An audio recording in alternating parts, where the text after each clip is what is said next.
โก้ อะอะไรนะ เฮียอะไรโก้ไอ้โก้ที่ ยังไม่กลับใครยัง ไอ้นัดจัดการมันนัดจัดการมันถ่ายนัดจัดการมัน คน จัดการมันแล้ว ไอ้โก้มันชอบเอาคุยหน้าเลยโก้มันเคยเจอคนหน้าตัวเองว่ะ มันเคยโดนตอนมันเมา ไอ้เหี้ยโก้ คนเมาเป็นอย่างนี้เลย เมาอย่างนี้ไอ้โก้ เด็กไปล้างครึ่งเลย หลังคือเฮียอะไรมึงถ่ายให้ดี ก็มาดู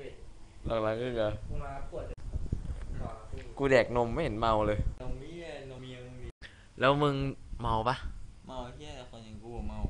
อันนี้ก็หลับแล้วนะครับ อันนี้หลับ โก้ คุยไม่ปะ